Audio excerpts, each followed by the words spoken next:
일환 행사로서 학술 대회가 마련이 되어 있습니다. 오늘 학술 대회의 주제는 서울 전통예술, 국악의 과거, 현재, 미래에 대해서 논하는 자리입니다. 이런 것들이 논해지게 되면 서울의 전통예술, 문화예술이 전체적으로 빛이 날 것이다라는 가정하에 그런 부제를 정하고 행사를 진행할까 합니다. 그러면 오늘 우리 발제를 위해서, 이 발표를 위해서 참여해 주신 발제자와 토론자분들을 먼저 소개해 올리겠습니다. 첫 번째, 서울 연희의 현황과 과제에 대해서 발제하고 토론해 주실 분이 발표자는 수원문화재단 이사로 재직하고 계시는 한덕태 선생님 참여하셨습니다. 토론자로는 강동문화재단에 근무하시고 고려대학교 문학박사이신 조현주 선생님 참여하셨습니다. 네, 두 번째 서울 소리의 역사적 흐름에 관해서 내용을 전달해 주실 발표자와 토론자분을 소개하겠습니다. 먼저 우리 발표자로는 이북 5도 무형문화재위원으로 지금 활동하시고 고려대학교 문학박사이신 유대용 선생님 참석하셨습니다. 네, 다음 토론자로는 우리 윤순병 국악협회, 충북국악협회 회장님으로 지금 재직하고 계시고 전북대학교 음악학 박사를 취득하신 윤순병 선생님 대신에 오늘은 우리 선소리 산타령, 국가문화재 선소리 산타령 전승교육사로 지금 활동하고 계시는 이장학 선생님께서 참석하셨습니다. 네, 세 번째 발표할 내용인데요. 서울 춤에 관한 내용을 발제하실 우리 이주영 한양대학교 개명교수이시고 고려대학교 문학박사이신 이주영 선생님 참석하셨습니다. 네, 서울 춤에 관해서 같이 토론해 주실 우리 한양대학교 외래교수이시고 생명대학교에서 예술학 박사를 취득하신 차지연 선생님 참석하셨습니다. 네, 마지막으로 저는 오늘 사회를 맡은 한국사회문화예술진흥원의 이사장을 하고 있고 고려대학교에서 문학박사를 취득한 남경호입니다. 네, 반갑습니다.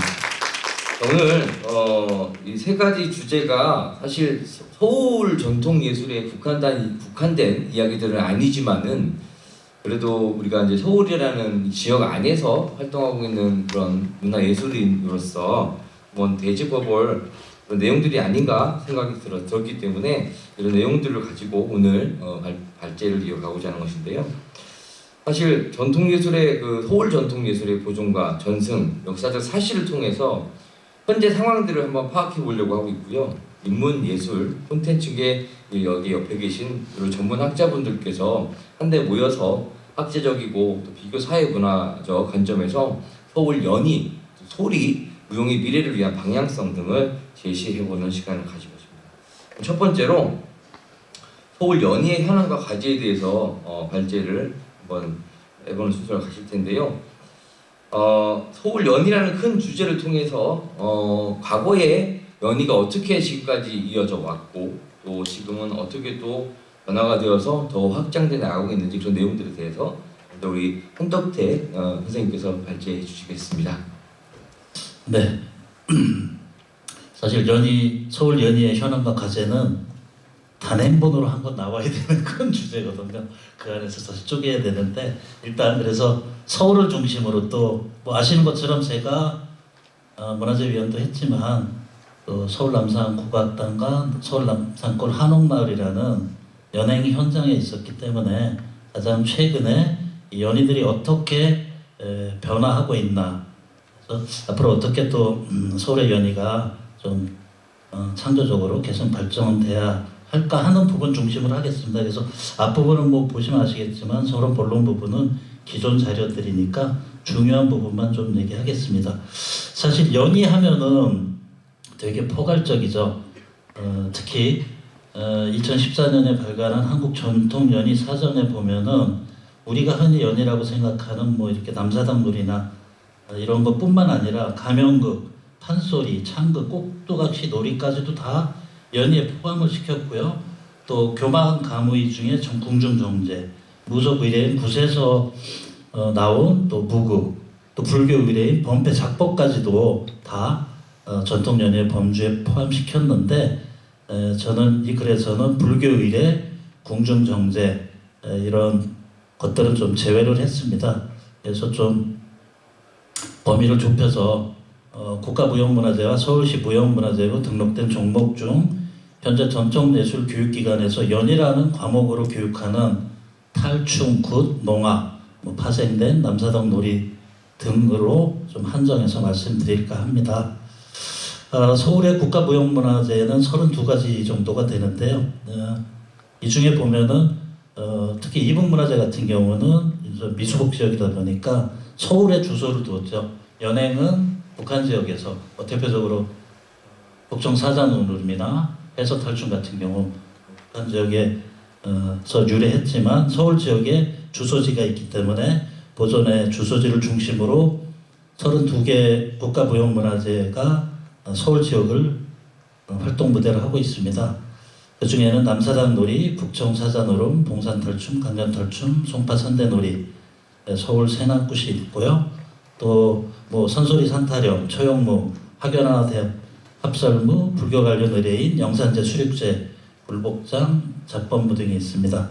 앞에서 말씀드린 것처럼 범위를 좀 축소해서 선소리 산타령은 서울의 노래 소리로 들어갈 테고요. 초영무, 학연화 대합설무는 춤에 들어갈 거고 나머지 또 불교 의례는 별도로 또 다뤄야 될 것 같아서 국가무형문화재 중에서는 남사당놀이, 송파산대놀이, 서울 세남굿들이 전해 내려온다 하는 정도로만 간략하게 하고 나머지 자료는 좀 참고할 텐데 이 중에서 이제 산대놀이가 중요하죠. 특히 중부지방의 탈춤인데 이게 고려시대부터 산악, 산대 식으로 전해오다가 특히 이제 조선 초기에는 그림으로 또 전해지는데 큰 산대를 쌓고 그곳에서 다양한 그 연희를 펼쳤다 하는데 이게 조선 후기 들어서면서 이제 좀 그 산대 도감이 없어지고 그것들이 민간을 통해서 송파나 양주로 퍼졌죠. 그래서 이제 거기서 별산대라는 말이 나왔고 이 또 산대의 탈춤을 영향을 받아서 이북 오도에는 해서탈춤, 저쪽 경상남도에는 야류, 그다음에 오광대 이런 연희들이 파생되는 큰 역할을 했습니다. 서울시 예능 사실 오늘 낮에 서울 무형문화재 축제 잠깐 갔다 왔는데요. 올해는 예능 종목들은 대폭 좀 축소가 돼가지고 아쉬움이 있는데 지금 예능 종목, 기능 종목, 생활 민속해서 54개 종목 중에 연희 종목에는 송파 다리밟기 9종목이 좀 많습니다.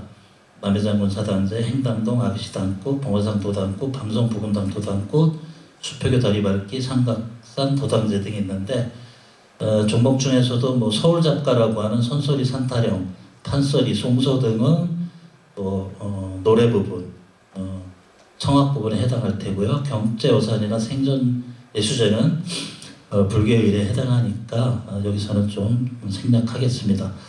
서울의 굿들은 서울굿은 사실 조금 남쪽에 그 세순무와 그다음에 한강 이북의 강신무 사이에 위치한 대체적으로는 강신무 계열의 굿으로 해서 지금 서울에 많은 굿이 전하고 있습니다. 문화재 지정되지 않은 굿으로도 김유신 장군 당제라든지 여러 가지가 있는데 남이장군 사당제 용산 지역에서 지금 진행되고 있고요. 행당동 아기시 당꽃 행당동은 이제 성저 근처에 있는 한양 도성 밖에 있는 행당동에서 전해왔던 굿이고요. 봉화산 도당꽃은 역시 그 중랑구 쪽에 있는 봉화산에서 도당에서 진행되고 있고 삼각산 도당제 이렇게 해서 그다음 밤성 부군당 도당꽃 이렇게 있습니다. 밤성 부군당 도당꽃 같은 경우는 지금 그 서강대교 건너가는 데 있는 밤섬이 옛날에 실제로 사람이 살았던 곳인데 한강 개발하면서 그 이주민들이 그 강 건너 마포구 창정동에 가서 새로 부군당을 만들고 음력 초하룻날 굿을 하고 있습니다. 어쨌든 이렇게 서울의 전통 속에서 몇 개의 굿이 연행되고 있다 하는 것까지 간략하게 국가무형문화재와 서울의 무형문화재 중에 연희 부분 설명드리고요. 서울시 연희 종목 전승의 이제 특징과 한계부터 좀 말씀드릴까 하는데, 사실 서울의 연희, 서울의 예술은 대한민국 조선시대 최고의 예술이었죠. 춤 같은 경우는 선상기들이 국가에 큰 일 있을 때 각 지역의 교방청에 올라와서 서울의 장학원에서 배우고 다시 내려가서 그 춤을 또 퍼뜨리고, 마찬가지로 서울의 이제 산대가 활발하게 지역으로 넘어가면서 각 지역에 탈춤이 되었는데, 이러한 그 전통 예술들이 일제 강점기 때까지는 어느 정도 성행하였으나 1960년대 서울이 도시화, 상업화, 현대화하면서 전승 단절의 위기를 맞이했습니다. 다행히 60년대에 우리가 일본의 제도를 본따서 국가무형문화재 제도를 만들고, 또 뒤이어서 서울시가 무형문화재 지정을 통해 가지고 지원을 해서 멸실의 위기를 벗어났지만, 어떤 대중과 호흡하는 대중성과 활동성을 상실하게 되었죠. 특히나 1960년대 이후에 각 대학에 국악과가 생기고 전통예술 관련 교육과정이 생기면서 이것들이 악가무 중심으로 연행이 되다 보니까 연희와 관련된 전문가와 예인 집단을 중심으로 제한적으로 활동했지, 한동안 좀 전통 예술에서도 약간 아웃사이더 비슷했습니다. 사실 그래서 90년대 초반까지만 해도 굿, 판소리, 탈춤, 농악은 오히려 국문학의 민속학 분야에서 연구를 많이 해왔습니다. 특히나 텔레비전과 영화 등 우리 상업 영상 매체가 발달하는 이런 환경의 변화 속에서 마당 문화, 소통하는 마당 문화 중심의 연희는 점점 술자리를 잃고 민속예술축제나 서울무형문화재 축제 등을 통해 겨우 전승 보존을 위한 행사로 명목을 이어왔습니다. 자, 무형문화재도 왜 전통예술의 전승과 보존을 위해서 그래도 다양한 나름대로 공공영역 정부와 지방자치단체의 축제, 그리고 최근에 21세기 이후에 젊은 연희자들 중심으로 적극적인 창작과 현대를 위한 노력들이 진행되고 있어서 간략하게 좀 설명드리겠습니다. 대부분 아시는 내용이기 때문에 축제 및 경연대회는 한국민속예술축제가 있죠. 1958년부터 했으니까 잠시 쉬었던 애 빼고도 지금 64회째 지금 되고 있는데, 사실 초창기에 한 40회까지만 해도 대통령상을 받으면, 한국미속예술 책주에서 대통령상을 받으면 국가무형문화재나 시도무형문화재로 또 이렇게 승격되는 그러한 무형문화재 발굴에 큰 역할을 했고요. 국악원 안에 있는 전통공연예술진흥재단에서 2007년부터 지금 하고 있는 대한민국 전통연희 축제는 그동안 그래도 소외되었던 전통연희를 대표하는 축제로서 전통연희의 어떤 시대화, 생활화, 대중화를 모색해왔고, 또 현대화한 창작 작품까지 아우르는 축제로 성장했습니다.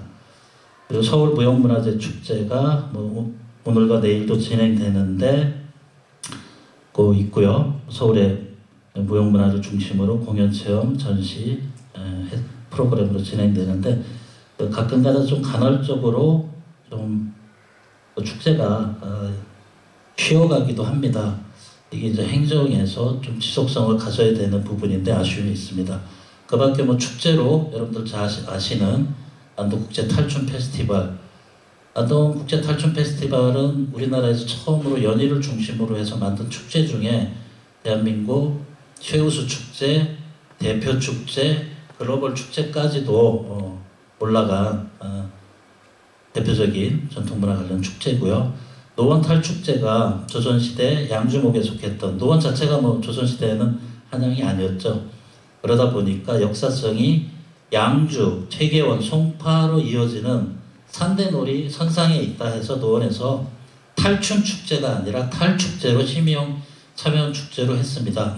뭐 여러분들 잘 아시는 김순국 전 대표이사 관장님께서 시작을 해서 10년 동안 잘 해왔는데 아쉽게도 올해 댄싱 노원이라고 하는 축제로 좀 변화가 된다고 합니다. 그리고 또 이제 부평 풍물대축제 올해 27년째 하고 있죠. 얼마 전에 저도 다녀왔는데 부평 풍물대축제는 뭐 다양한 문화재 보유자 및 또 풍물 명예인 전공 학생뿐만 아니라 일반 동별 풍물단과 시민들까지 참여하는 아주 시민 참여형 축제로 자리 잡았는데 특히 눈여겨볼 것은 8년째 창작 풍물 경연대회를 통해 전통연리 콘텐츠를 개발하려고 하는 노력을 하고 있습니다. 그리고 지난주에 있었던 또 남사당 바우더기 축제, 안성맞춤 축제도 성공한 전통연희 축제로 볼 수 있겠습니다. 전통연희를 주제로 한 축제를 통해 연희의 개성과 함께 가치를 확산한다는 긍정적인 효과와 함께 지역 축제에서 연희가 가진 소통과 현장성의 장점을 보여주기에 축제는 연희의 현대와 함께 대중성을 확보하는 데 많은 기여를 하고 있습니다. 앞으로 전통에 기반화돼 더욱 다양한 창작물과 함께 동시대의 감수성과 문화적 욕구를 담아내기 위한 노력이 필요할 것 같습니다. 공연예술계의 사례에서는 20세기 후반에서 21세기 초반에 한예종 그리고 중앙대, 세안대 이런 대학에 연희 전공이 생깁니다.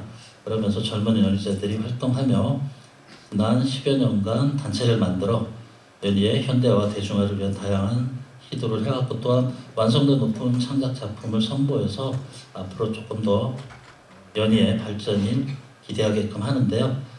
잘 아시는 탈춤 쪽에는 천하제일 탈곡작소라고 해서 탈춤의 원리와 정신을 기반으로 해서 여러 가지 작업을 하는데 뭐 여기 보면 전공자들이 보성오광대 한 사람도 있고요. 안동 하회 별신굿 한 사람도 있고 강령 탈춤 한 사람도 있고 봉탈한 사람도 있고 한데 이들이 만든 작품을 보면 서구의 셰익스피어의 오셀로와 이아고 그다음에 영삼섭의 3대 판, 박시원의 열하일기, 그리스 로마 신화의 아가멤논이라는 작품, 그리고 전통 탈춤을 또 새롭게 해석한 가장무도, 추는 사람들 해가지고 기존에 우리가 탈춤하면은 사실 좀 이렇게 탈을 쓰고 얘기하다 보니까 대사가 잘 안 들리고 또 내용 자체도 오늘날과는 좀 동떨어지 양반을 희롱한다거나 뭐 중이 파괴했다거나 축척을 해가지고 뭐 어떤 그런 가정의 불화라든지 이런 부정적인 좀 내용들이 있었던 데 반해서 당대적 감수성을 담으려고 많은 노력을 했고요. 굿에 있어서도 뭐 특히 세성무 계열의 동해안별신구 또 진도의 식긴급 같은 경우가 굿과 만나 굿을 배경으로 하는 다양한 공연들이 이루어지고 있습니다. 여기서는 제가 지명관계로 설명을 안 했는데 로미오 더 식김이라고 해서 죽은 로미오와 줄리엣의 영혼을 불러내서 식김굿을 해주는 그런 작품도 있었고요. 또 가장 최근의 사례로는 동해안 별신굿의 지화가 보면 상당히 아주 화려합니다. 신을 기쁘게 해드리고 신을 또 모시는 신에게 공양하는 지화를 화려하게 굿당으로 구성해 놓고 판소리하는 우리 소리꾼 박인혜 씨가 우리 제주 무속시나 생불할망 분풀이라는 내용을 가지고 또 음악은 또 독특한 음악그룹 나무의 베이스를 연주하는 최인원 선생의 음악으로 해서 전통을 좀 확장해서 굿 속의 무대, 오브제, 그다음에 생불할망의 분풀이로 만든 판소리 그리고 새로 만든 창작 음악이 어우러지는 공연도 있었습니다. 남사당 놀이에서는 특히 그 인형극 부분에서는 음악갱이갱이라고 하는 단체가 전통 남사당 놀이를 가지고 그 중에 덜미 인형극을 가지고 새로운 창작을 하는데 뭐 꼭두 80일간의 세계 일주, 브레멘 음악대, 황해도 정년 지역 꼭두각시 복원, 연희도깨비 이런 작품들을 만들어 가지고 특히 어린 유년층이나 초등학생 대상으로 해서 아동극으로 많은 또 활동을 하고 있고요. 앞에서 말씀드린 농악 부분에서는 부평 풍물 축제가 창작 풍물 경연대회를 하고 있다. 이런 최근에 좀 긍정적 사례들을 말씀드렸습니다. 자, 이게 이제 현재까지의 이야기라면 앞으로 서울 연희 발전을 위해서 사실 뭐 이게 연희뿐만이 아니라 음악, 춤 다 포함하는 서울 전통 예술 발전을 위한 과제이기도 한데 우선 제가 경험한 것들을 가지고 좀 두 가지만 좀 포커싱 해봤습니다. 오늘도 사실 그 종로의 축제를 보고 왔는데 요즘 축제들이 너무 개성을 상실하고 있고 너무 컨텐츠들이 비슷비슷한 것 같아서 아쉬움이 많더라고요. 서울시가 지금 진행하고 있는 축제, 공공기관 행사들 속에서 연희를 포함한 전통 예술이 조금 더 대중들에게 선보일 수 있는 기회가 많아야 될 것 같습니다. 서울시 같은 경우는 이 문화유산 관련 부서에서 여태까지 서울무형문화축제를 진행해서 몇 년 전에는 또 확장을 위해 가지고 제가 총감독할 때 이보고도 무형문화재와 함께 서울 남산골 한옥마을에서 한 사례도 있고 한데 부서 자체가 문화유산에 대한 이해도가 낮은 문화정책과로 가면서 축제가 상당히 형식적으로 짧은 기간 안에 제한된 공간에서 예능, 기능, 생활문화 등 50개 종목을 펼쳐 보이다 보니까 집중도도 떨어지고 참가 단체의 만족도가 떨어집니다. 무엇보다도 참가자들이 일반 시민들이야 그냥 구경 나왔다가 축제하니까 좋다고 긍정적으로 이렇게 뭐 설문조사를 해주지만 참가 단체들의 만족도는 점점 떨어지고 있습니다. 이런 것에 대해서 좀 반성을 통해서 축제 공간, 프로그램 구성 등에 대한 좀 전반적인 점검이 필요하지 않을까. 아울러서 서울시 주최하는 서울 거리예술축제가 상당히 우리 전통 관련 축제 4개를 합친 것보다 큰 예산과 기간, 공간 속에서 이루어지는데 보면 이 서울 거리예술축제 역시 안산거리국축제, 수원 국제연극제 이런 거 별 차별화되지 않는 지금 한 20년 전에 유럽에서 유행했던 스페인, 이태리, 프랑스에서 유행했던 거리예술 들여다가 소개하는 정도로 지치고 있는데 아쉬운 거는 우리 그 거리예술 축제가 우리 전통 예술의 마당문화, 마당예술의 정신과 일맥상통하는 부분이 있기 때문에 현장성과 소통의 장점이 있어서 이런 거리예술 축제에 우리 연희 종목이 좀 들어간다면은 축제가 더 풍성해지지 않을까 그런 생각해보고요. 두 번째는 전문 공연장과 연계한 연희 체험의 기회 제공입니다. 문화예술위원회 위원장 대행을 하셨던 뭐 최창주 선생님도 여러 곳에서 연희 전문 공연장을 좀 이제는 만들어야 된다 그런 말씀하셨는데 사실 지금 국립국악원에 야외 극장이 있죠. 풍류극장 뒤에 계단 올라가서 야외에 야외 극장이 있죠. 별맞이 극장이 한데 사실 그 아는 사람이 별로 없어요. 평상시에 거기 안 쓰다가 1년에 여름날 하는 여름 축제 때 주말 프로그램을 하다 보니까 근데 이제 뭐 공연장이라는 공간도 필요하겠지만 공연장과 어떻게 이제 접점을 이룰 거냐 하는 얘기인데 제가 가장 최근에 했던 사례로 서울 남산국악당에서 2년 동안 천하제일 탈공작소를 상주단체로 선정해 협업을 했습니다. 전통 장르 중에서도 대중적 확산과 전승에 가장 취약한 탈춤의 현대화를 추구하는 단체이고 또한 국가적으로 유네스코 인류무형문화유산 등재를 추진 중이었기 때문에 좀 의미가 있다 해서 공연 공간, 연습 공간, 창작 함께하면서 다양한 작품을 개발했습니다. 그래서 저희 서울 남산국악당이 가진 장점이 300석의 공연장 외에도 그 공연장에 초청되는 성과를 거두기도 했습니다. 그 밖에도 이제 송파나루마당, 옛날 송파 놀이마당에서 송파 3대 놀이를 중심으로 해서 다양한 연희 종목이 연희가 주말마다 시민들, 관광객들을 위해서 연행되고 있고요. 자, 그 밖에도 전통문화 체험시설로 뭐 남산국악당, 도남원국악당, 운영궁, 남산골 한옥마을, 서울 우리소리 박물관, 그리고 북천 서울 공예박물관 등이 다양한 시설이 있어서 상당히 접근성도 좋고 시민과 외국인 관광객들이 찾아서 주말이면 뭔가 이제 그 퍼포먼스가 공연이 볼거리가 이루어지고 있죠. 이럴 때 서울의 연희를 비롯한 다양한 전통 예술 공연이 좀 정기적으로 공연이 된다면은 또 왜냐면 많은 무대가 있어야 좀 개선도 하지만 또 새로운 대중과의 호흡을 하면서 시대적 감수성을 담은 그 창작도 가능하다고 생각합니다. 그래서 뭐 간단하게 결론을 내리자면은 서울은 참 오랜 우리 한반도의 요충지였고 또 공연 예술에 있어서도 최고의 예술을 개선 발전시킨 공간입니다. 오늘에도 우리 서울의 무형유산은 서울의 문화적 정체성과 문화적 다양성을 보여주기에 전승과 보존은 물론이고 미래로 이어져 새로운 전통을 만들 수 있는 기회가 주어져야 되겠습니다. 축제 및 공공시설의 운영에 대한 정책적 배려와 함께 서울의 전통문화유산이 보존을 바탕으로 현대화 대중화 위한 노력과 소통을 통해 더욱 발전하기 위해서는 많은 노력이 필요하다고 현황을 짚어봅니다. 네, 이상입니다. 최대한 빨리 끝내려고 해봤는데 모르겠네요. 네, 전체적으로 서울연이라는 큰 주제를 통해서 서울 한국의 역사와 또 문화에 깊은 뿌리를 두고 있는 한국 전통 연희부터 뭐 시대적인 지금 변화된 연희까지 다 돌아볼 수 있는 그런 발표였던 것 같습니다. 수원문화재단의 한덕택 이사님의 발표 잘 들었고요.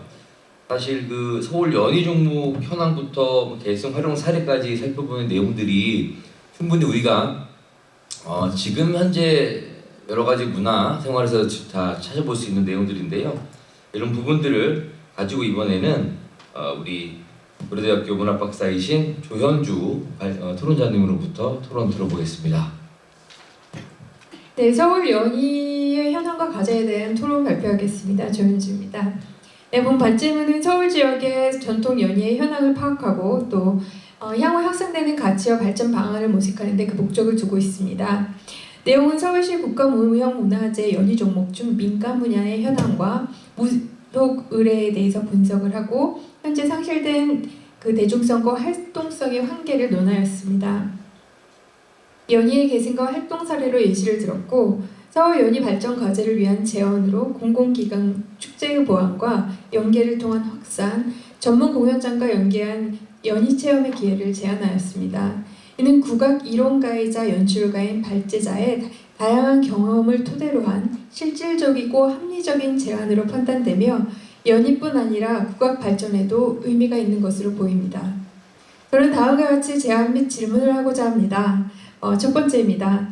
현재 무엇보다 K컬처에 관심이 뜨겁습니다. 이는 뭐 설명할 필요가 없을 텐데요. 지금까지 K컬처의 위상이 높아갔지만 아직 전통예술 세계화에 대한 비전은 그리 높지 않은 듯합니다. 다만 지난달 파리 루이비통 미술관 앞에서 그 남사당 풀목패 공연에 많은 현지인들이 관람하는 것을 그 유튜브로 확인한 것처럼 일부 전통 문화에 대해서 많은 외국인들도 관심을 갖고 있다 할 수 있는데요. 그렇다고 해서 우리의 모든 그 전통 공연 예술 분야가 세계인의 공감을 얻기는 어려울 것 같습니다. 이런 점에서 향후 글로벌화가 가능한 전통 문화 예술을 분류한다면 어떠한 분야를 뽑을 것이며 또 그 근거는 무엇인가입니다. 네, 두 번째입니다. 발제자는 서울 연희 발전을 위한 과제이자 전통예술 대중화의 기회로 각 지자체별 진행되는 축제를 들었습니다. 대중의 공연 감상 기회를 늘려서 많은 볼거리를 제공하고 대중과 직접 소통이 가능한 전문 공연장에서 공연을 올리고 체험할 수 있는 그런 기회를 이렇게 제공하자는 것입니다. 그런데 지금 시대는 분초 사회를 언급할 만큼 빠르게 변화하고 있습니다. 문화의 시대, 이 문화라는 것이 시대, 공간, 가치관, 생활성을 반영하고 있는데요. 현대적인 가치관을 갖고 있는 현대 시민의 입장에서 과거의 가치관이 녹아있는 전통 예술을 단순히 많이 접한다고 해서 이를 이해하고 받아들일 수 있을지 알 수 없습니다. 물론 전통적인 부분은 보존될 수 있을 것입니다. 그러나 더 나은 발전을 위해서는 시대에 부응하는 대응이 필요할 것으로 보이는데요. 분초 사회를 이루는 현대에서 전통 문화의 유지 및 변화는 더욱 중요하리라 생각이 듭니다. 앞으로 이를 위해서 전통문화 정책의 방향성은 어떠할 것인지, 또 2023년 걸맞는 전통문화 콘텐츠는 무엇인지 이 전문가인 발제자의 입장을 생각을 듣고 싶습니다. 그리고 세 번째입니다. 세 번째는 전통문화 보존과 발전을 위한 제안을 아래와 같이 하고자 합니다. 첫 번째는 민족예술의 문화 원형 콘텐츠화를 위한 분석입니다. 2005년 12월 개봉돼서 누적관객 1000만을 넘긴 왕의 남자는 연극 2를 원작으로 하고 있습니다. 영화는 연극이라는 한정된 무대 공간을 벗어나서 공간적인 영역을 확대하였고, 또 드라마틱한 광대들의 삶과 해악을 풀어놓으면서 대중성을 강화하였습니다. 작품의 주요 비중을 차지하고 있는 남사당 놀이는 국가 중요 무형문화재 3호로 지정받은 대표적인 문화유산입니다. 2009년에는 세계 무형문화유산으로 등재되기로 하였습니다. 영화는 남사당 놀이의 구성을 자연스럽게 펼쳤고, 또 전통적인 한국의 미의식이나 한국인의 정서까지 녹였습니다. 현대의 영상기술이 대중의 취향에 맞게 새로운 콘텐츠로 재가공된 것이죠. 그 전통문화를 변형하고 발전시킨 결과는 전통문화의 현대적 계승이라는 또 다른 가능성을 제시하였습니다. 전통문화를 발전 또는 유지시키기 위한 최우선적인 방법으로 해당 전통문화 원형에 대한 분석을 제안합니다. 분석을 통해서 해당 지역 또는 분야에서 이야기의 원형을 발굴해냄으로써 현대적인 재해석이 가능한 부분을 찾을 수 있을 것입니다. 네, 두 번째는 전통문화 콘텐츠의 데이터베이스화입니다. 위에서 분석한 전통문화 원형을 다양한 분야에서 활용할 수 있도록 DB화하는 것이 필요한 것입니다. 정책에서 DB란 미래를 계획한다는데 빼놓을 수 없는 부분일 것입니다.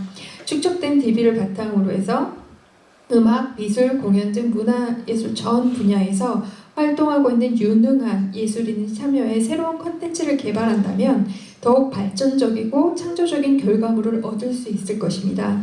현재 또 그 노력이 어떻게 진행되고 있는지도 궁금합니다.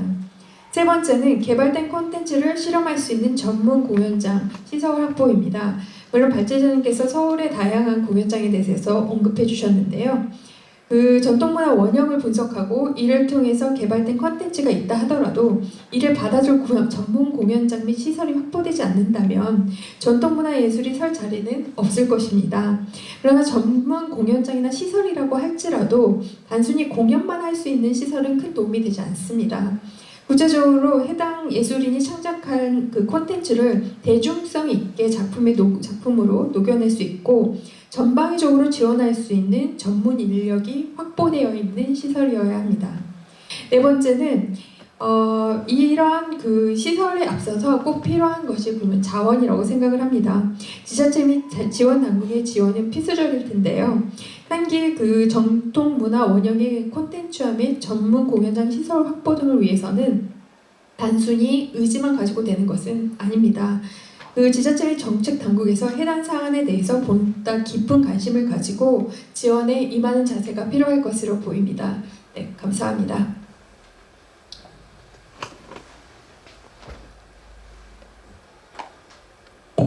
이어서 답변하시고 토론 바로 들어가시도록 하죠.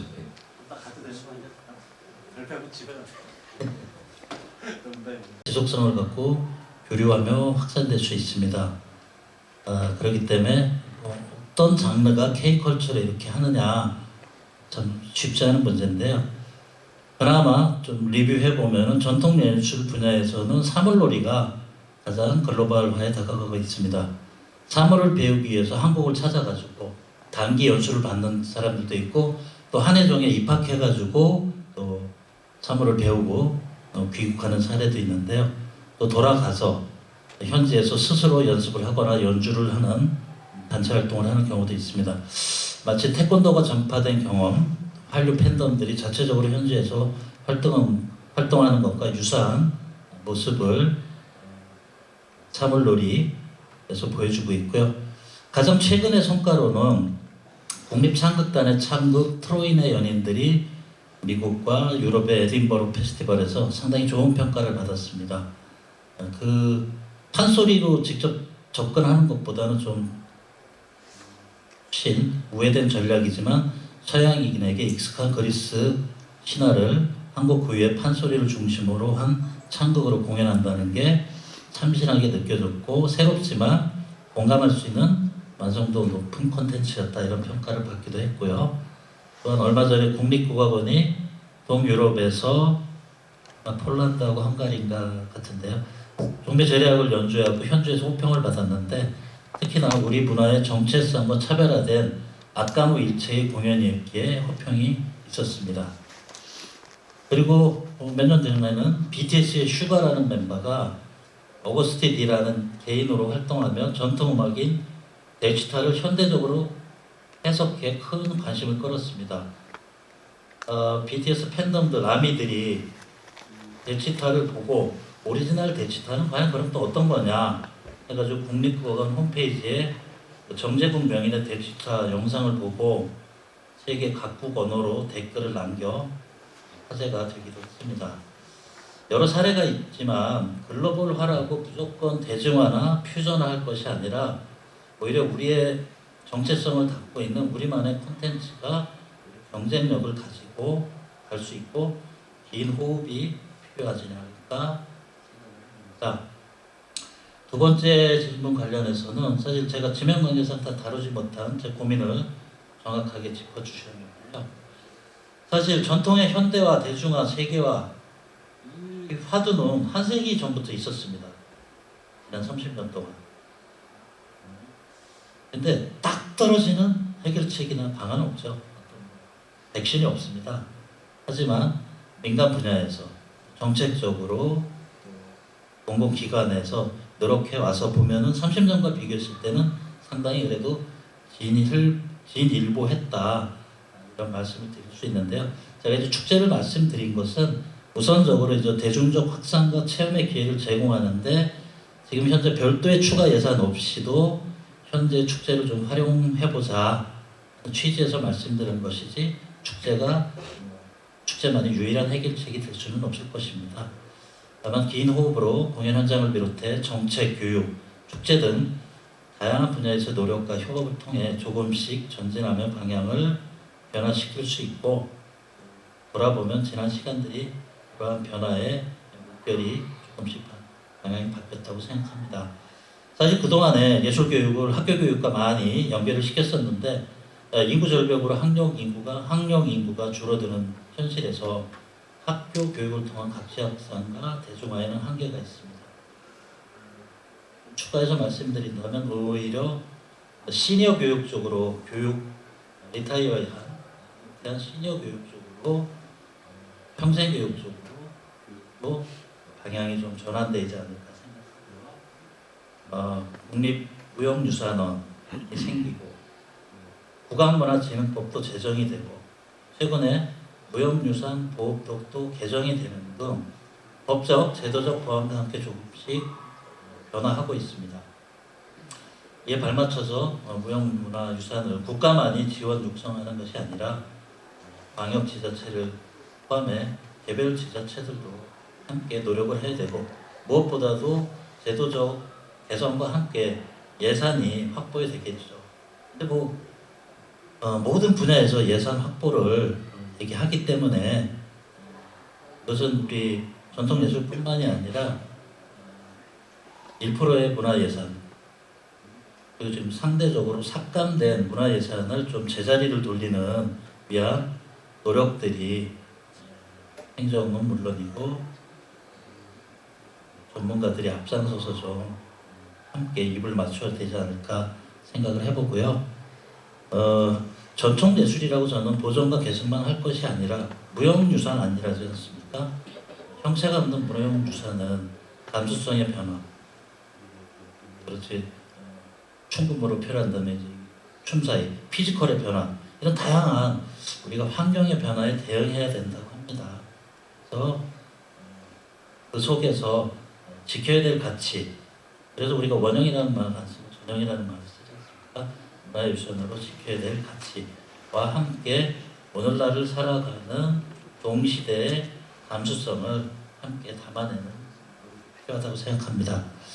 되게 교과서적인 답변인 것 같아서 좀 죄송합니다. 다음 3. 전통문화 보존과 발전을 위한 제안에서 첫 번째 민속예술의 문화환영 콘텐츠화를 위한 분석과 전통문화 콘텐츠의 데이터베이스화는 좀 연결이 되는 건데요. 지적해 주신 부분에 저도 크게 공감합니다.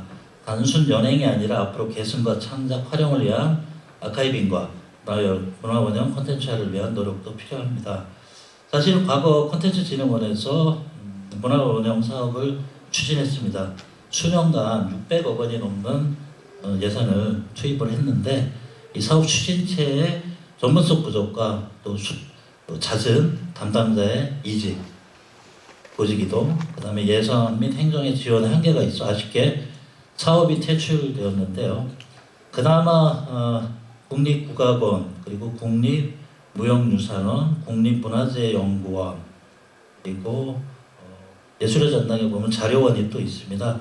이런 곳에서 아카이빙 및 문화원형 복원을 위한 분석을 눈에 보이진 않지만 조금씩 축적하고 있습니다. 또 이런 공공기관 중심의 노력에 이어 현장 공연예술계도 지속적으로 좀 노력을 해야 되는데 이런 중간 지점에 있는 게 전통공연예술진흥재단의 창작 지원 및 여러 가지 사업들이 시대적 요청에 부응하고자 하고 있고 점차 예산과 사업이 확대되고 있는 것은 그나마 희망적인 일이라고 생각을 하며 앞으로 더 전체적으로 발전하리라는 희망적인 예측을 해봅니다. 다음으로 이제 3-3 개발된 콘텐츠를 실행할 수 있는 전문 공연장 및 시설 확보에 현재 공연장들의 한계를 정확히 지적해 주셨습니다. 사실 우리나라 공연장들이 제작극장의 기능보다는 대관 공연 중심이 되고 있어서 참 많은 아쉬움이 있는데요. 이를 위해서는 우선적으로 서울시를 중심으로 했을 때는 기관과 협력이 상당히 중요한데 앞에서 얘기했던 서울 남산국악당에서 상주단체 협업 사례로 서울 남산국악당은 극장의 공간을 포함한 전문 기획자, 기술 스텝이 참여해서 제작의 완성도를 높이고 연주단체인 천하제일탈공작소는 창작을 위한 워크숍, 전문가 조언 등을 들으며 작품을 만들고 서울문화재단이나 전통공연예술진흥재단은 행정 및 예산을 지원하는 이런 3박자의 협업 체계가 진행되었습니다. 그래서 공연장이 나가야 할 방향도 이런 쪽으로 전문성의 결합이 돼야지 단순 공연장 간의 결합은 큰 의미가 없다고 생각합니다. 현재부터 사실 마지막 기자체 및 정책 당국의 지원인데요. 현재부터 분야별 전문극장, 특히 연희 전문극장이나 무용 전문극장의 설립이 필요한데 이 부분은 단기간에 이루어질 일은 아니고 국가나 문화관광부나 서울시가 좀 장기적으로 예산을 확보해야 되는데 그에 앞서 해당 기관 간 교류와 업무 협의를 통해 중복된 부분을 좀 과감하게 덜어내거나 기관별 집중화시키고 선택에 집중할 필요가 있다고 합니다. 사실은 이게 전임 시장에서 현재 시장으로 넘어오면서 유야부야된 부분인데 서울시 같은 경우는 세종문화회관 산하에 무용단, 국악관현악단, 청소년 국악관현악단 이렇게 세 기관이 있죠. 근데 서울 남산국악단과 도남원국악단은 공연장은 있지만 연주단체가 없습니다. 그래가지고 세종문화회관, 시립국악단, 무용단, 청소년국악단, 서울 남산국악단, 도남국악단에서 기관 간 업무 조정 협의를 한 2년 정도 했었습니다. 그래서 서울 남산국악단과 도남국악단은 이러한 업무 영역에서 좀 중복이 되지 않도록 하자 하는 이야기를 하기도 했었는데 그런 것들이 사실 행정이 좀 지속성을 갖고 추진을 하지 못해가지고 아쉬움이 있습니다. 어쨌든 정부 차원에서 전통예술 발전을 위한 5년 단위의 계획이 2025, 2030 이런 식으로 중장기 발전 계획이 있듯이 서울시에서도 서울시의 전통예술, 전통연희 발전을 위한 중장기 발전 계획이 수립이 되어야 그것에 따라서 기관 간 업무 협조, 구조 조정, 그리고 또 예산 확보를 통한 시설 확충 등도 가능하다고 생각합니다. 이상 답변 마치겠습니다. 네, 우리 조연주 선생님께서 크게 세 가지 정도로 이렇게 질문을 해주셨거든요. 글로벌 K컬처를 위한 방안, 글로벌로 가는 전통예술 분야, 그리고 또 시대에 부응하는 방안, 여러 가지 체험과 연행 등에 대해서 정책에 관해서 물어보셨고, 세 번째로 발전을 위한 제언을 주셨거든요. 우리 콘텐츠를 위한 뭐 분석이라든가 데이터베이스, 콘텐츠를 전문화할 수 있는 공연장, 정책 장비 지원, 뭐 이런 것들이 보게 되면은 사실 과거 우리 역사적으로 보자면은 그 기원을, 우리 연희의 기원을 고려 시대 때부터로 볼 수 있겠는데, 고려 말 들어서는 제사나 잔치에서 연희가 처음으로 손을 보이게 되면서 조선시대에 들어서 귀족들의 그런 오감을 즐기기 위한 예술로서 크게 발전을 이뤘다고 볼 수 있거든요. 이게 제안해 주신 이런 내용들이 여기 이런 부합되는 내용들이 아닌가 싶기도 하고, 뭐 현재 우리가 이제 K컬처로서 앞으로 나아가야 될 방향들에 대해서 질문해 주시고, 우리 한덕태 선생님께서 답변해 주시고 하는 그런 내용들이 충분한 그런 내용들이었다고 보여집니다. 네, 수고하신 두 분께 큰 박수 부탁드립니다. 네, 다음으로 발표와 토론을 이어가도록 하겠습니다. 네, 두 번째 발표는 우리 2부 고도 무형문화재 위원이신 유대용 선생님께서 발표해 주시겠고요. 다음에 우리 지금 국가문화재 선소리 산타령 정승교 목사로 활동하시는 윤순병 선생님께서 토론까지 이어가도록 하겠습니다. 예, 반갑습니다.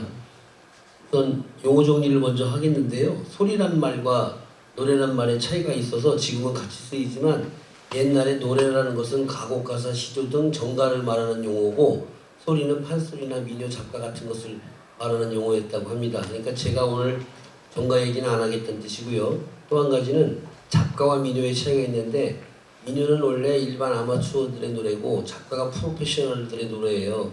그래서 오늘은 서울의 프로페셔널인의 노래인데 양반들 정가가 아닌 노래들에 관련된 이야기다, 이렇게 말씀을 드리겠습니다. 쭉 우선 우리나라에 녹음 기술이 처음 들어왔을 때, 일제강점기 초반이죠.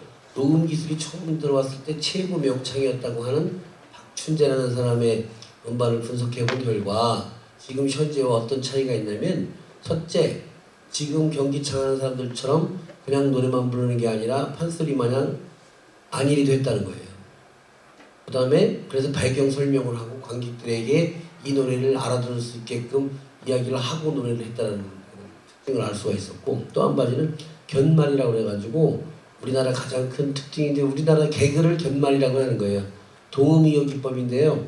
음은 같은데 뜻이 다른 그런 말을 가지고 사람들을 약간 웃기기도 하고 생각을 한 번 더 하게끔 만드는 기술이 견말인데, 그렇게 소리꾼들이 노래만 그냥 한 것이 아니라 안일이를 해서 썰을 풀고 견말을 해서 애드립을 치고 그 다음에 노래를 풀어내는 그런 식으로 광대짓을 했었는데, 요즘에는 그런 게 다 없어지고 그냥 서양 오케스트라의 반주에 맞춰서 소프라노 테너가 나와가지고 우아하게 나와서 노래 딱 부르고 들어가는 것 같은 식으로만 운영을 하고 있어서 경기 소리가 발전에 문제가 되고 있다라고 저는 그렇게 보는 겁니다.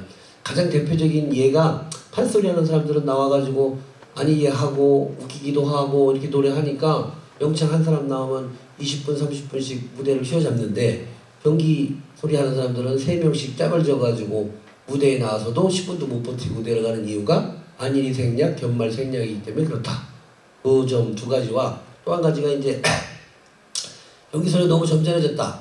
원래 경기 작가는 아주 점잖은 노래부터 아주 익살스럽고 배꼽 잡는 노래까지 다 있었을 텐데, 점잖은 노래만 살아남고 익살 맞은 노래는 아무도 안 하니까 전승이 더 그나마 재미가 없는데 더 재미가 없어졌다. 세 번째는 이 노래가 생긴 걸 봤을 때 서울 사대문 안과 성박 십리, 거기를 원래 서울이라고 하는 거거든요. 원도심. 그 원도심에서 생겨난 노래인 휘모리 작가와 잡작가를 보면 모두 다 노래가락 창부타령 조예요. 그런데 그 원도심이 아니라 이 한강, 많은 사람들이 왔다 갔다 하는 한강변 오강을 중심으로 발전한 긴 작가에는 소도창법도 들어가 있다는 거예요. 그래서 서울 소리의 기본은 노래가락과 창부타령이다. 있다라는 게 또 이번에 밝혀진 바고, 그리고 그 노랫가락과 창부 타령이 서울 광대들의 기본 소리라는 또 이유는 광대 무계설입니다. 이 서울 지역의 무당집 신랑, 무당 신랑이나 무당의 오빠 동생 하는 무당 광대들이 궁중에서 잔치 있다고 하면 관복 입고 가서 공연하는 거고, 양반집에 가서 풍류하는 거고, 구판에 가서는 굿하는 거고, 다 불려 상황에 따라서 연주를 했었던 거예요. 그래서 서울 주변에 그 광대들이니까 그 광대들이 가장 주특기 노래가 바로 서울 끝에서 쓰는 노랫가락과 창부타령이다. 그래서 지금 현재 서울시 무형문화재로 지정되어 있는 시모리 작가라든가 또 지금 작가라는 나오는 모든 곡들은 다 노랫가락과 창부타령 쪽으로 이루어져 있는데, 긴 작가만 외부 유통, 외부 입력을 더 집어넣어 섞여가지고 한 것만 그렇다는 것 때문에 네 가지를 서울 작가에서 찾아낼 수가 있었습니다. 그래서 앞으로 서울에서도 안일이 해야 된다, 견말도 할 줄 알아야 된다, 노랫가락과 창부타령이 오리지널 서울 장안소리다, 그런 것들을 발표했습니다. 마치겠습니다.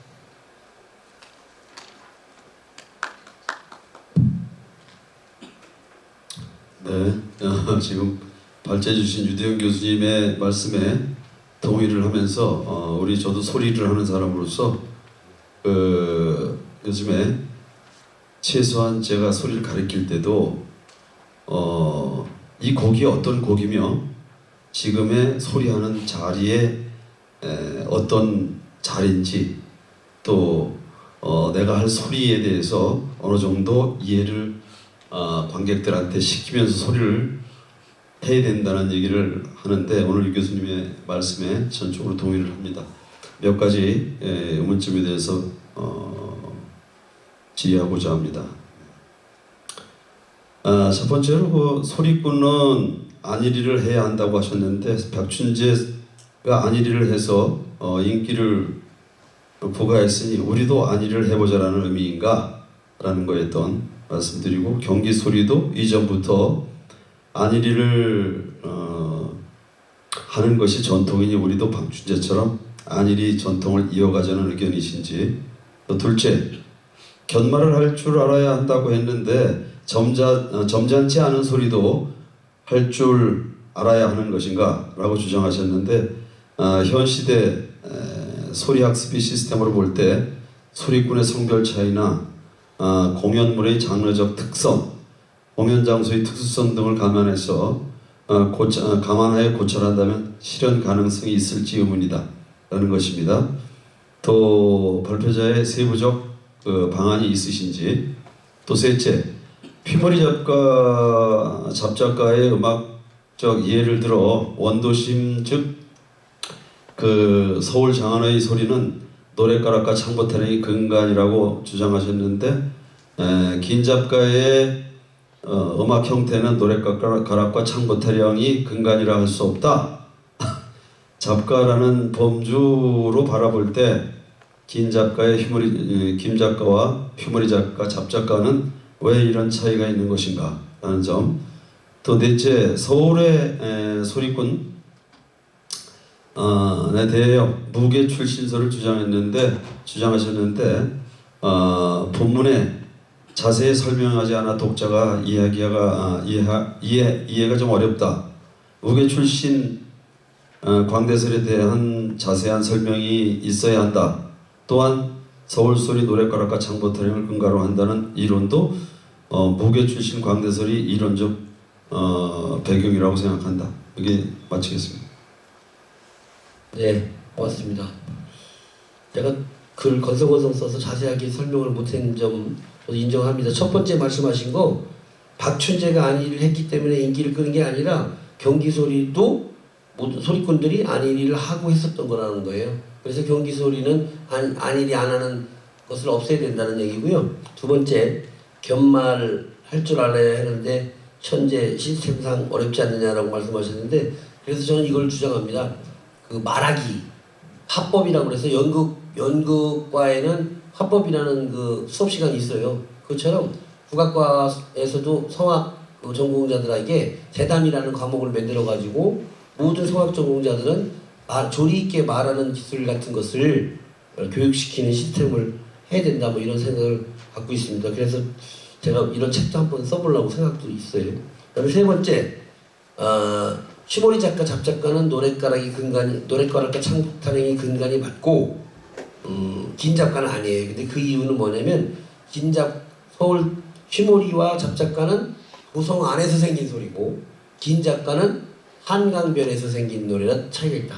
그래서 도성 안에는 외부 사람들이 들어오는 게 아니니까 그 소리는 그대로 서울식으로 가는데 한강변은 전라도에서 오는 배도 있고 황해도에서 오는 배도 있고 상인들이 교류가 빈번한 데니까 섞인 것이다.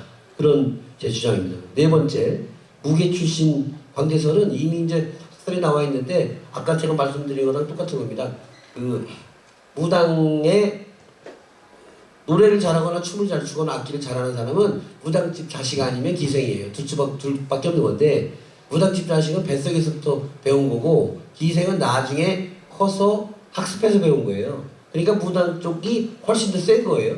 그리고 기생들은 한량, 돈 있는 남자 식자층에 부합하는 것들 예능만 배우는 거고 일반 민중 대중들에게 먹히는 예능은 무당 광대들이 했었던 거라는 것은 기존에 나와 있는 설이기 때문에 그 광대들이 궁중에도 갔고 양반집 잔치도 갔고 굿판에도 갔고 저작거리도 간 것이다. 그렇게 말씀드리도록 하겠습니다. 고맙습니다. 네, 서울 소리의 역사적 흐름에 관한 내용을 발표하셨고 거기에 또 우리 이장학 선생님께서 네 가지 정도의 질문을 통해서 토론을 이어갔습니다. 사실 이 경기소리라고 하는 이 이름이 지금 유대용 선생님께서는 민요적 관점에서 바라본 내용이시고 저 같은 경우는 개인적으로는 판소리를 전공이기 때문에 판소리적 관점에서 보자면 또 다른 또 의견을 드릴 만한 내용들이 많이 있지만 아까 그 토론 내용 중에서 지금 현재 학교들에서 화법에 관한 수업을 하면서 말을 하고 그 대사를 치는 뭐 그런 식의 내용을 교육한다고 하셨는데 사실 화극이라 그래서 조선시대 때 임금 앞에 광대가 불려가서 공연하던 그런 내용이 있었어요. 그 화극이라는 걸 통해서 임금이 세상 돌아가는 이야기를 듣게 되고 그런 것을 들으면서 이제 임금은 세상 돌아가는 내용을 좀 이해하면서 백성들의 뭐 그런 여러 가지 내용들을 좀 동의할 수 있었죠. 그런 내용들이 이어지게 그 실제 연행됐던 것이 제가 볼 때도 판소리가 들어가서 직접 하지 않았을 것이고 경기소리였을 텐데 우리가 또 말하는 경기소리라고 하는 이 또 단어도 또 이제 우리가 또 말할 게 좀 있죠. 원래는 민요라는 이름으로 대중들에게 널리 불리던 것이 이제 민요잖아요. 그런데 이 소리라고 해서 전문 예능인들의 이제 통해 불려지면서 아마도 그런 내용들이 궁중에서도 불려지지 않았을까라는 그런 추측이 또 되는데요. 아무튼 아까 말씀하신 내용들을 보게 되면 고려시대 때부터 이어져 온 그 공연 형태가 산대희라고 하는 그런 공연이 있어요. 산대희 공연이 행해지기 위해서는 약 600명 정도의 광대가 동원이 된다고 했는데 그 서울 소리가 유행하는 그 시기적인 내용을 보게 되면 어떻든 광대들이 함께 다니면서 이제 이런 공연들이 연행되면서 그 큰 외란을 두 번 겪잖아요. 임진왜란과 병자호란을 겪으면서 광대들이 뿔뿔이 흩어지거나 많이 좀 사망하게 되는 상황이 오게 되는데 그러면서 전라도 광대들을 또 많이 유입시키게 되는 거잖아요. 서울 쪽으로. 그러면서 서울 소리가 독보적으로 민요의 바탕을 둔 작가의 소리가 위주였는데 이후부터는 조선 후기부터는 판소리가 이어지면서 더 유행하게 됐다라는 그런 내용들도 좀 이렇게 확인할 수 있는 사실들이기도 합니다. 어떻든 경기 지역, 서울 지역에서 활동하던 광대들은 경기 지역에서 거주하면서 이런 생활들을 이어갔을 것이라고 다들 보고 있는 상황이고요. 그래서 어쨌든 그 서울 소리의 역사적 흐름에 관해서 두 분께서 이렇게 일팀 토론을 해주셨고 그 내용들을 잘 들을 수 있는 시간이었습니다. 두 분, 유대용 선생님과 이장학 선생님의 토론과 발표와 토론 잘 들었습니다. 큰 박수 부탁드립니다. 네.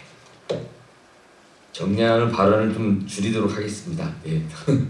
그 이번 세 번째 순서는요, 서울 춤의 현황과 방향성에 대한 내용을 우리 고려대학교 문화박사이신 이주영 선생님과 우리 한양대학교 무용예술학과 외래교수로 활동하시는 차희찬 선생님의 토론으로 한 가지 서울춤의 현황과 방향성을 이어가도록 하겠습니다.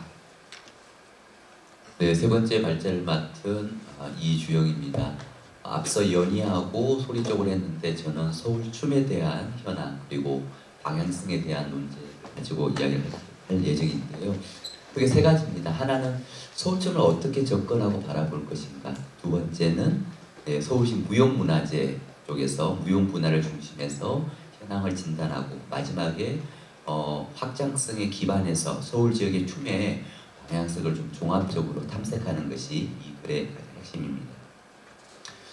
처음에 발제문 이야기를 듣고 했었을 때 서울춤 이게 띄어쓰기를 하느냐 붙여쓰느냐에 따라서 좀 의미가 다를 것 같아요. 그래서 저는 서울춤 부분들을 우선 타이틀로 잡았었는데 왜냐하면 서울춤 그러면 서울에서 춤추는 춤, 서울이라는 공간에서 추는 춤 여러 가지 이렇게 공간과 지역이라는 부분들이 좀 함몰될 수 있고 또 서울춤이라 그러면은 전반적으로 다양하게 활동하는 영역 뿐만이 아니라 여러 가지 그런 부분이 확장이 되기 때문에 저는 그런 부분들을 좀 종합적으로 봤었을 때는 우선 지역이란 한 가지 좀 요소에 국한된다 그러면 서울춤을 아우르는 데는 한계가 있다고 봤습니다. 때문에 공간적, 문화적, 내용적 이런 좀 맥락까지 좀 고려해야 된다는 말씀을 드리고 싶고 중요한 것은 이런 부분들이 서울춤이 지니는 고유성 또 이에 기반한 확장성이나 지속성 이런 부분들을 담보하지 않으면 서울춤이라는 부분들의 맥락에 접근하는 데 한계가 있겠죠. 때문에 이전부터 내려오는 그런 지역적인 특성, 춤이 지닌 내재성, 또 문화적인 배경, 콘텐츠적인 측면까지 다 아울러서 진단하고 수용하는 것이 중요하다고 말씀을 드리고 싶습니다. 네, 여러분이 갖고 계시는 42페이지를 보시면 될 것 같고요. 때문에 서울시 무형문화재 부분이라는 것은 제도적 맥락이 있기 때문에 이런 부분들을 이 글에서는 좀 적극 반영하고 그래서 그에 갖고 있는 춤 분야 부분들을 좀 현황해서 밝힐 예정입니다. 2장에서 서울춤의 현황을 좀 말씀을 드리고 싶은데요. 보통 서울시 무형문화재 지정 종목이 총 55개 종목이 지정되어 있는데 무용 쪽 부분들은 2개가 되어 있습니다. 한량무 그리고 살풀이춤입니다. 한량무는 이제 예능 종목에서도 단체 종목으로 되어 있고 보유자는 조홍둥 선생님과 고순아 선생님이 보유자로서 활동하고 계십니다. 그리고 살풀이춤은 예능 종목 중에서 이현주 선생님께서 하고 계십니다. 그리고 서울시 무형문화재에 좀 개관을 한다 그러면은 한량무 같은 경우는 국가 지정은 없고요. 이제 시도 지정만 되어 있는데 경남과 서울 쪽 부분들은 극춤 형식의 한량무를 띠고 있고 부산과 전북은 홀춤 형식을 띠고 있습니다. 특히 이제 서울시 무형문화재 45 한량무 같은 경우는 한성준 계열의 이제 강선영료 한량무이죠. 때문에 강선영 선생님 돌아가신 고 강선영 선생님 언급을 했듯이 이것은 한성준 선생이 송파산대놀이하고 봉산탈춤의 어떤 중과장을 보고 무대화했다 이렇게 하고 있고요. 특히나 좀 그 춤적인 특징을 본다 그러면 좀 단순화된 서사구조 아무래도 4명이 등장해서 풀어나가는 무용극 형태이기 때문에 되게 심플합니다. 그리고 몸짓 춤으로서의 어떤 그런 좀 특징을 갖고 있다고 말씀을 드리고 싶고요. 또 하나는 이제 극 형식으로 가지고 있는데 하나경 박사 논문을 조금 참조를 한다 그러면은 이 극 형식의 구조를 띠고 있기 때문에 또 그런 부분에 대한 드라마성이라든지 예술성 이런 부분이 많이 담보가 되고 또 하나는 이제 원형에 기반해서 대중성의 가치가 확보가 될 수 있다. 또 하나는 지역의 고유성으로 본 향토성의 가치가 있다. 이런 부분들을 좀 하나씩 따져보게 된다 그러면 보통 이게 무형문화재에서 요구되는 지역성, 예술성, 학술성, 역사성 이런 부분들이 한량무에도 충분히 잠재가 되어 있고 서울춤이라는 맥락과 연결이 된다 이렇게 말씀을 드리고 싶습니다. 살풀이춤은 2015년 1월에 지정이 되어 있는데 아무래도 이제 한영숙 살풀이춤의 원형이 가깝기 때문에 한영숙녀가 갖고 있는 그런 담백한 부분들과 미적인 미학성 이런 부분이 많이 되고 있습니다. 상대적으로 좀 이 한량무 부분들의 연구가 좀 많은데 살풀이춤이 상대적으로 좀 없다는 것이 현재 좀 연구의 좀 트렌드이기도 합니다. 다만 두 춤이 갖고 있는 특징과 서울춤으로서의 의미라고 봤을 때는 이런 부분들이 조금 더 현대화되고 동시대적인 가치를 하기 위해서는 우리가 좀 충분히 많이 고려하고 연구해야 될 그런 부분입니다. 아무래도 이제 이제 문화재 종목이다 보니까 한량무 같은 경우는 이수자가 한량과 색시로 이루어진다. 한량 쪽 부분들이 16명, 색시가 한 20명 정도 되어 있고 전수 장학생 같은 경우는 종 선생님 2명, 고선아 쌤이 1명을 두고 있습니다. 2015년도 지정된 살풀이종 같은 경우는 이수자가 16명을 두고 있고 전수 장학생은 현재 없습니다. 중요한 것은 아무래도 전성 차원에서는 뒤에도 이야기를 하겠지만 좀 이렇게 생태계 관점에서 우리가 좀 고민해야 되지 않을까 싶습니다. 그리고 세 번째 서울춤의 활동 양상 부분들은 앞서 이야기했던 한량무와 살풀이춤 부분은 이제 무형문화재 종목에서의 의미가 있다 한다면은 그러면 서울춤이라는 부분들이 다양하게 어떤 양상을 띠고 있는데 그 이야기를 하고 있습니다. 그래서 서울춤을 지역적 그리고 공간적 관점에서 본다 그러면 당연히 핵심은 한양이겠죠. 그래서 지역을 기반으로 실현되는 춤이다라고 말씀을 드리고 싶고 때문에 물리적이란 전제 조건을 서울춤 요건으로 상정해 볼 때는 서울춤의 이런 활동 양상은 더 확장될 수 있다는 것입니다. 그래서 민간 영역에서 하는 개인 무용가가 단체가 하는 부분들 또 보통 이제 전국의 각 문예관 극장에서 아트센터에서 무용단을 두고 있죠. 또 세종문화회관도 서울시 무용단을 두고 있지만 서울과 관련되는 춤만 추는 건 아니죠. 전통적인 춤도 추고 일반적인 그리고 또 서울을 모티브로 한 예전에 보면 한양설화 이렇게 해서 가는 부분들도 있는 부분들이 있는데 이것은 창작과 전통이라는 영역에서 우리가 좀 다채롭게 바라봐야 되지 않을까 싶습니다. 또 하나는 공연뿐만이 아니라 서울춤의 활동 영역은 서울을 기반으로 한 축제 또 다양한 행사, 교육 등과 직간접적인 상관성이 있다는 부분들도 우리가 춤 실현이라는 측면에서 우리가 고민해야 될 것 같고 또 하나는 콘텐츠 측면에서 봤을 때는 서울을 모티브로 하거나 또 주제 의식에 초점을 두는 것도 포괄적인 측면에서 서울춤의 활동 영역으로 간주해야 될 필요성입니다. 이런 부분들 염두에 두고 서울춤의 방향성을 4가지 측면에서 간단하게 말씀을 드리도록 하겠습니다. 저는 이 기준점을 서울이라는 지역성, 또 서울춤이 지닌 내재성, 문화유산성, 또 하나는 콘텐츠로 이어질 수 있는 확장성까지 수용해서 말씀을 드리고자 합니다. 첫 번째는 지역적인 측면인데요. 하나의 지역이라고 보기에는 수도 서울이 지닌 또 상징성, 대표성이 너무 크죠. 하지만 지역성의 부여라는 것은 대단히 중요한 부분입니다. 그래서 저는 고유한 지역성과 확장된 지역성이라는 부분들을 조금 조언을 해봤는데요. 여기서 고유한 지역성은 서울이 갖고 있는 역사, 문화, 지리, 공간 이런 부분들을 충실하게 반영된 춤 이런 부분을 말씀을 드리고 싶고 확장된 지역성 부분들은 예전에 이제 서울춤 부분들이 앞서 발제에서 나와 있지만 경기라든지 또 중부권의 부분들을 좀 포괄적으로 아우르기 때문에 그렇게 좀 확장된 지역성 부분들도 우리가 고민을 하지 않으면 서울춤이 나아갈 수 있는 미래적인 부분들에 대해서 한계가 있을 것 같습니다. 그래서 2가지 부분들을 우리가 고민을 하고 서울춤이 갖고 있는 내재성, 고유한 색깔 이런 부분들 더불어서 확장적인 부분들을 가지고 고민을 하지 않으면은 안 되겠다는 것을 말씀을 드리고 싶습니다.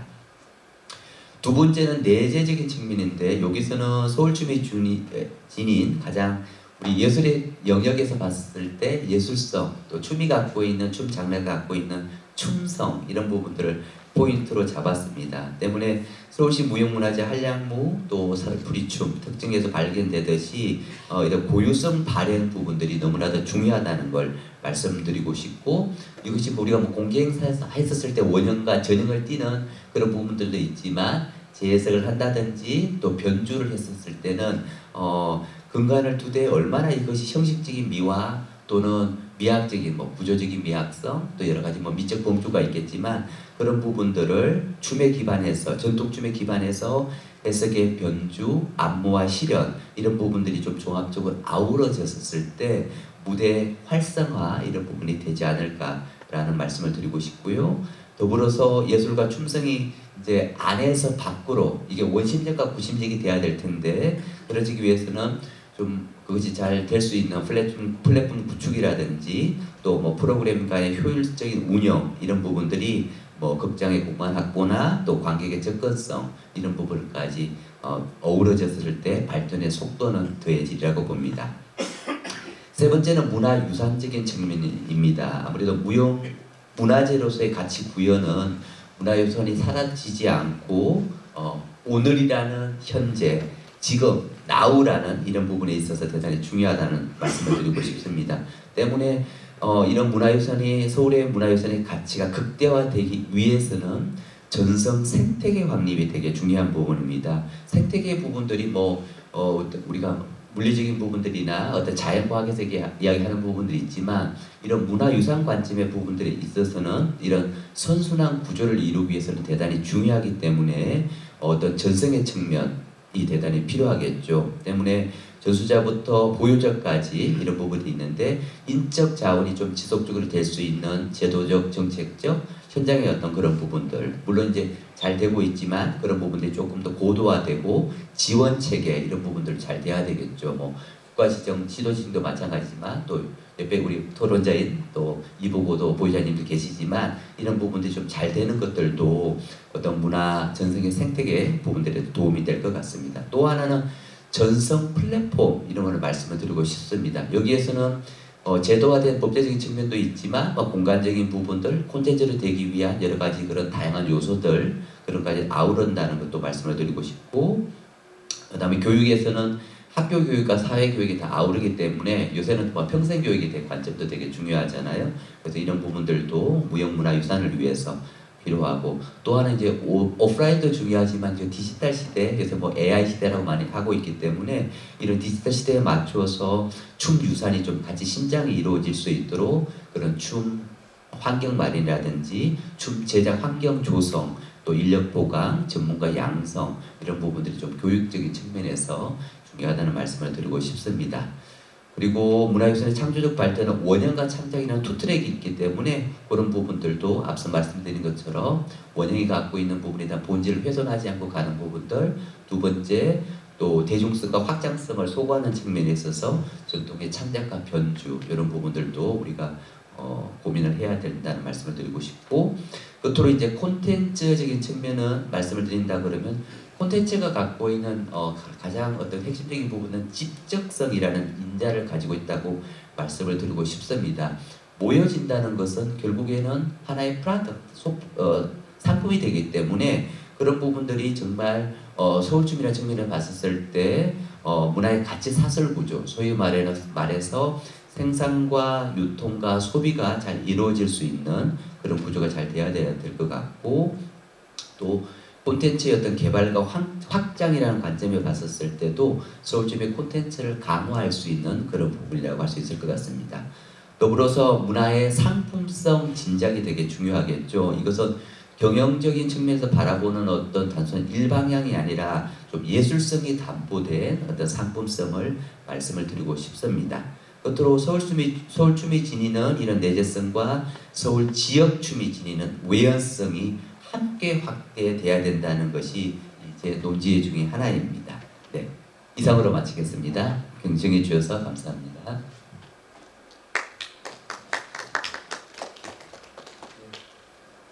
네, 바로 이어서 토론 이어지겠습니다. 안녕하세요. 저는 오늘 바로 발표를 하신 이주영 박사님의 서울춤의 현황과 방향성이라는 연구에 토론자로 나선 차지연이라고 합니다.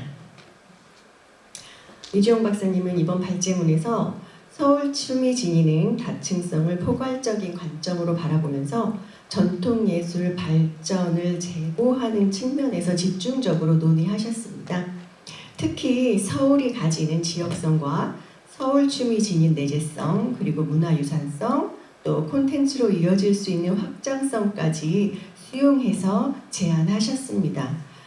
이주영 박사님께서는 특히 전통춤의 보존과 장려의 당위성을 강조하면서 전통춤을 중심으로 서울춤의 현황과 방향성을 제시하였고 이를 서울시 무형문화재로 지정된 종목인 서울춤과 관련해서 무형문화재 전승의 생태계 관점까지 제고하셨습니다. 특히 이번 발제에서 제가 한번 요약해서 발전 방안에 대한 것을 한번 살펴보았는데요. 서울춤의 구체적인 대중화와 전통춤 전승의 확장적인 측면에서 서울춤의 방향성과 발전 방안을 다음 4가지로 정리를 하셨습니다. 첫 번째는 서울의 고유한 지역성과 확장된 지역성이 필요하다. 그리고 두 번째는 서울춤이 지닌 고유의 내재성 발현을 위한 프로그램이 효율적으로 운영되어야 한다.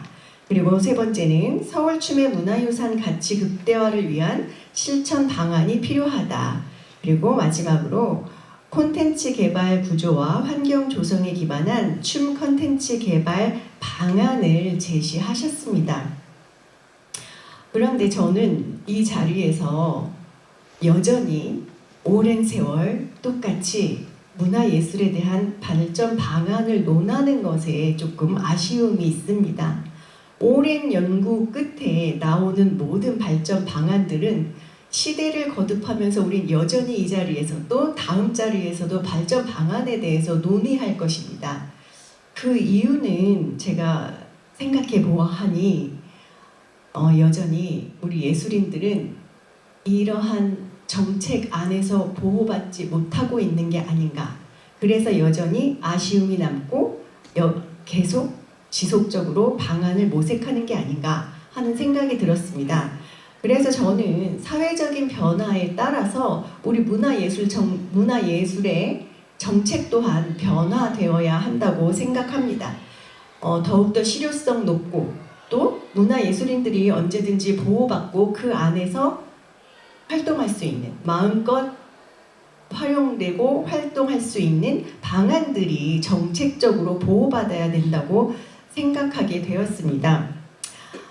그런데 다행히 이번 서울시는 국제적인 관광 도시로 도약을 위한 정책으로 문화적인 영향력과 그것을 발전할 수 있는 것에 핵심으로 피력을 하였습니다. 그리고 오세훈 시장은 문화예술 매력도시 서울로의 성장을 지향하면서 이를 위한 창의적인 문화예술 활동과 예술인의 미래 행보의 중요성을 강조하고 또 문화예술 장려를 위한 정책 수립과 그 실효성을 고민해야 한다고 말씀하셨습니다. 그래서 저는 생각해 보았습니다. 우리 무용계 또한 이러한 계속 지속적으로 발전 방안 수립에 그치는 것이 아니라 무용예술의 활성화와 그 가치를 확보할 수 있는 정책으로의 연계가 더욱 절실히 필요하다라고 생각하게 되었습니다. 특히 저희가 활동하고 있는 전통예술 분야, 특히 전통춤 분야는 사회적으로 점차 소외되고 있는 분야이면서 이 전형적인 공연예술 시장에서는 성공하기 힘든 그 원리를 가지고 있습니다. 그러나 이러한 전통예술은 당연히 역사적으로나 사회적으로 보호받아야 하기에 이들이 정책적인 보호 안에서 안정적인 활동을 할 수 있는 방안이 모색되어야 된다고 봅니다. 그래서 저는 좀 어려울 수 있겠지만 우리 발제해 주신 이주영 박사님께서 제시한 서울춤의 방향성을 토대로 실효성 높은 정책으로 연결될 수 있는 정책적인 측면을 여쭈어보려고 합니다. 세분화하자면 문화향유와 예술교육 그리고 공연의 육성으로 한번 세분화하면서 실효성이 있는 정책과 발전 방안에 대해서 질문을 드리고 싶습니다. 다시 한번 더 세분화해서 질문을 드리면 첫 번째, 서울 시민이 어떻게 문화향유를 하면서 참여형 문화예술로 전통춤이 활용되고 발전될 수 있는 방안, 정책을 제시할 수 있는가? 또 두 번째로는 문화예술 교육의 기회 확대 관점에서 구체적으로 춤 교육의 방향성과 평생교육 측면에서 무용 전통춤의 정책화는 어떻게 진행되어야 하는가? 그리고 마지막으로 공연예술의 활성화 방안 측면에서 서울춤의 활성화를 위한 서울시만의 독립적이고 특화된 정책, 특히 전통춤의 활성화를 위한 바람직한 정책 방안에 대해서 좋은 의견을 듣고 싶습니다.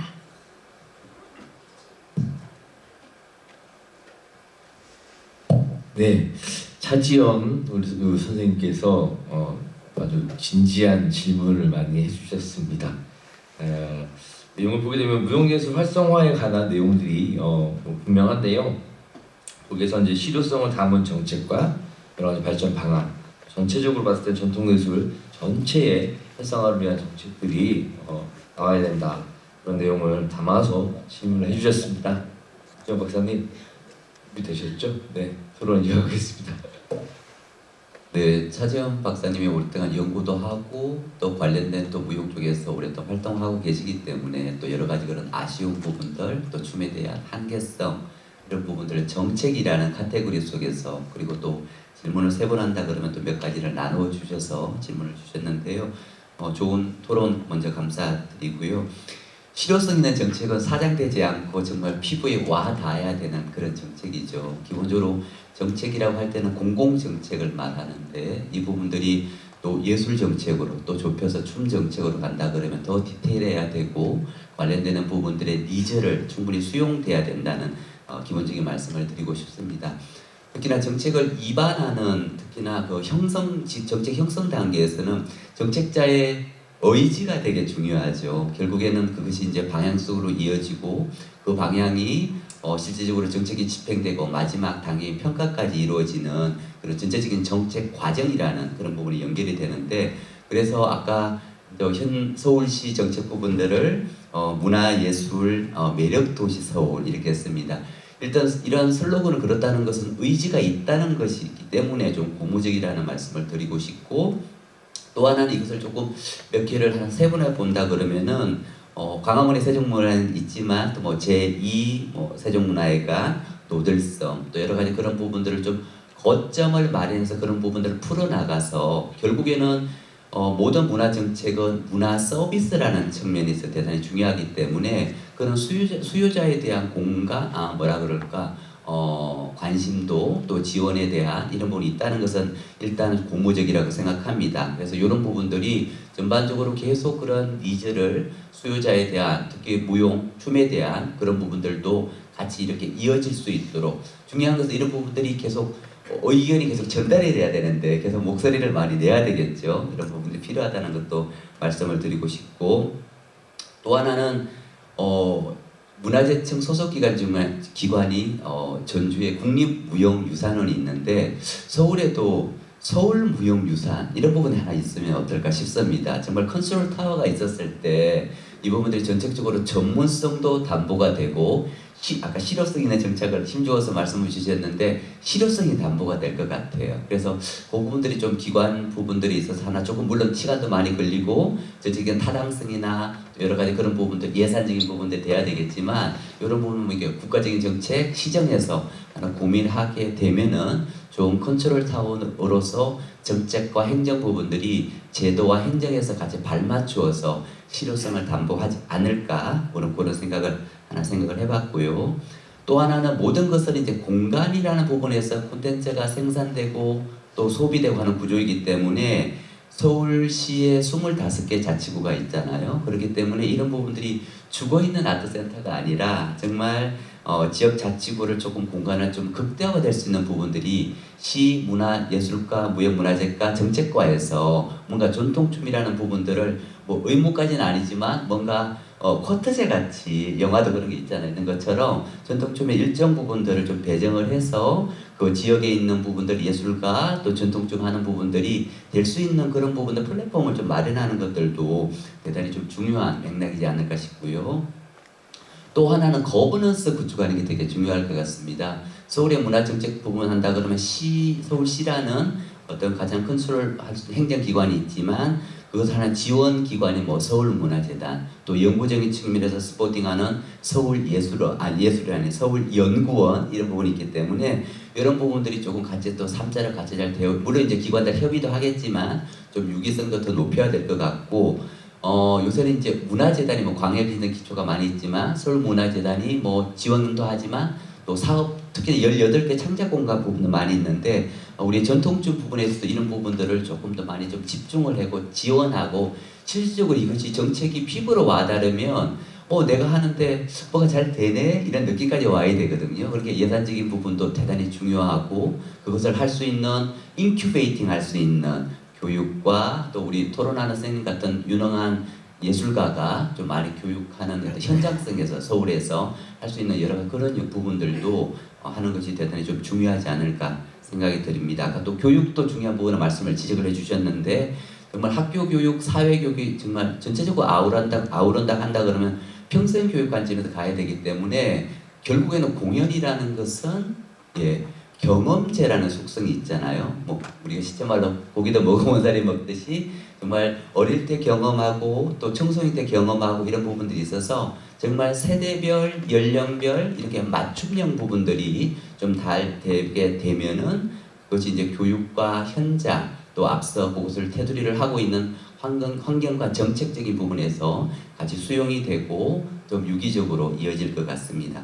때문에 낯섦의 공연, 낯섦의 정책이 아니라 낯익음의 현장, 낯익음의 정책으로 갔었을 때 우리의 춤의 현장, 춤의 생태계도 훨씬 더 유기적이고 그 자양분도 풍요로워질 것 같다는 생각이 듭니다.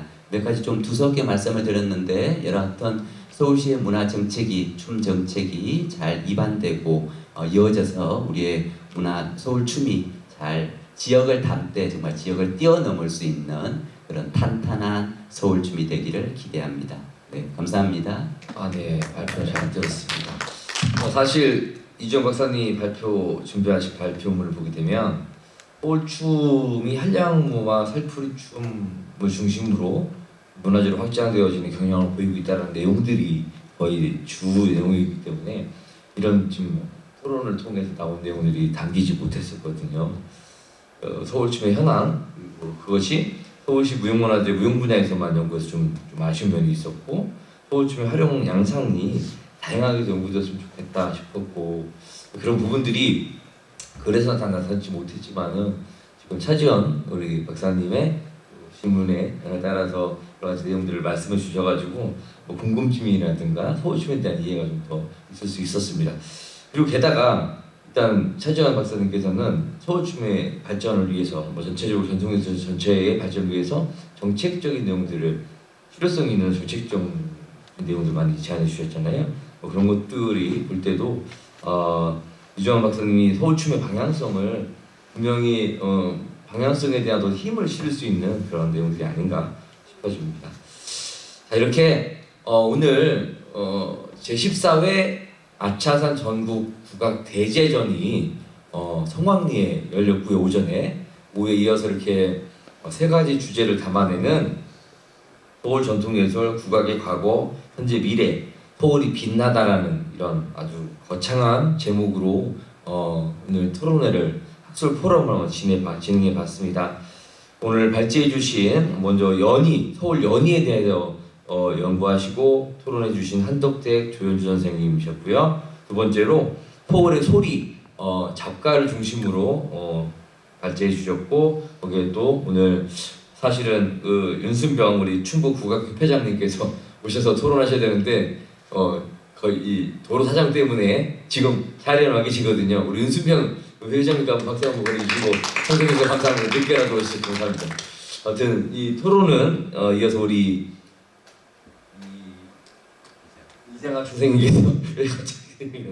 이장학 선생님께서 또 열띤 토론해 주셔가지고 유대용 우리 발표자님의 그 발표 내용에 많은 힘을 좀 실어주셨습니다. 마지막으로 우리 서울춤의 방향성에 대해서 현황과 방향성에 대해서 이주영 박사님 발표하셨고 차지연 박사님께서 토론을 이어주셨는데 사실 차지연 박사님께서는 서울시 지금 황해도 화가무로 지금 예능 보유자이시기도 하세요. 그래서 사실 무용에 대한 그 실질적인 그런 이 발전 이런 것들 더 기대하시는 분이기도 하죠. 정책이라는 테두리 안에서 발전하지 못하고 있는 부분들을 분명히 고민하셨을 텐데 이게 많이 얘기해 주셔서 이주영 박사님도 사실 이주영 박사님은 또 정책 전공이신 걸로 알고 있거든요. 그래서 아마 우리가 지금 잘 이해하지 못했던 내용들에 대해서 정책적인 내용을 우리 문화 콘텐츠적인 관점에서 또 풀어주시는 게 내용들이 아니었나 싶습니다. 아무튼 그 앞에 발제해주신 우리 한덕태 선생님이 해주신 내용과 조현주 우리 토론자님께서 해주신 내용들도 분명히 서울 연희의 발전과 미래를 위한 그런 내용들이었다고 보여지거든요. 아무튼 이렇게 긴 시간 동안 발제와 토론을 이어주신 우리 6분 선생님들께 큰 박수 부탁드리겠습니다. 올해 1회 학술 토론이었기 때문에 아마도 조금 부족한 면도 있었고 우리가 이제 또 아쉬워하는 내용들도 있었을 거로 보입니다. 물론 이제 우리가 아차산 국악 대제전 이 경연 대회라든가 이 축제의 내용을 가지고 지금 하다 보니까 학술 포럼이 사실 관심 밖의 내용으로 이렇게 좀 느껴졌던 모양입니다.